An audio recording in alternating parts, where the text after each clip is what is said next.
مجھے رہزنوں سے غرض نہیں، تیری رہبری کا سوال ہے۔ اور بھائی غور فرمائے، حضرت سعید بن عامر کو گورنر بنا دیا، سیدھے سادے درویش سے آدمی تھے۔ کچھ مہینوں کے بعد حضرت عمر خود ان کے صوبے میں پہنچے، جامع مسجد میں سب لوگوں کو جمع کیا۔ جب سب لوگ جامع مسجد میں جمع ہوئے تو حضرت عمر فاروق نے فرمایا اپنے گورنر کے بارے میں بتاؤ کیسا ہے۔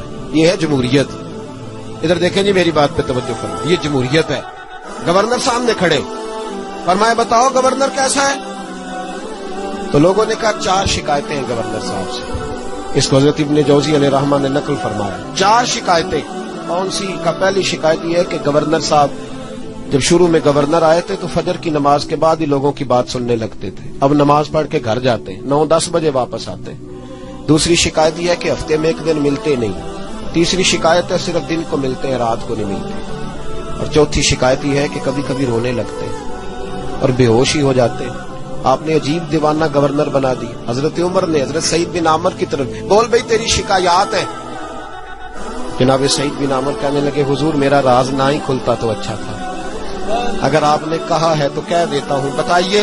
فرمایا تیری پہلی شکایت ہے کہ تو فجر کے بعد گھر جاتا ہے، 9-10 بجے آتا ہے۔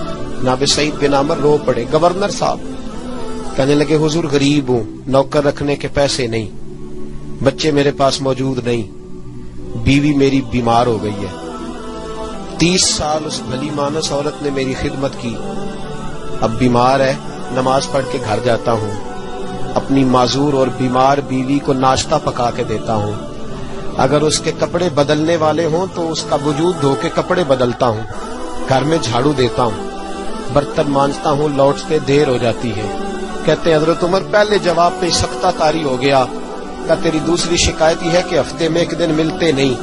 تو سعید بن عامر عرض کرنے لگے حضور کرتا میرے پاس ایک ہی ہے، ہفتے میں 1 دن دھو کے خشک ہونے کو ڈالتا ہوں، بیوی کے کپڑے پہن کے بیٹھا رہتا ہوں، ٹھنڈ کا موسم ہے، اثر وہی ہو جاتی ہے۔ کہتے ہم لوگوں کی آنکھوں میں آنسو چمکنے لگے۔ کہا تیری تیسری شکایت یہ ہے کہ تو دن کو ملتا ہے، رات کو نہیں ملتا۔ تو رونے لگے، داڑھی ہاتھ سے پکڑ لی، کہنے لگے حضور دیکھیں کوئی بال کالا تو نہیں نا، ساری سفید ہو گئی ہے، پتہ نہیں رب کریم کب بلا لے گا۔ دن مخلوق کے لیے رکھا ہے، رات اپنے رب کے لیے رکھی ہوئی ہے۔ میں ساری رات اسے مناتا ہوں کہ مولا یہاں پردے رکھے ہیں تو وہاں بھی میرے پردے ہی رکھنا، اے اللہ یہاں تو نے وقار دیا ہے تو وہاں بھی وقار ہی دینا۔ اور کہا کبھی کبھی روتے ہو اور بے ہوشی ہو جاتے ہو؟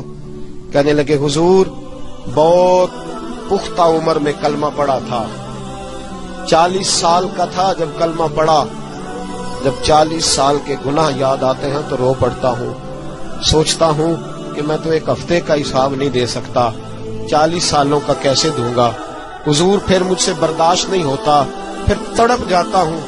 جب چاروں باتیں کہیں تو پھر رونے لگے، کہنے لگے حضور اب میری سزا کا بھی اعلان کر دیں، اب میرے پردے کھلے تو سزا کی بات بھی کریں۔ حضرت عمر نے ہاتھ اٹھائے اور کہا اے اللہ میرے محبوب کی امت کو کچھ ایسے گورنر اور بھی عطا فرما۔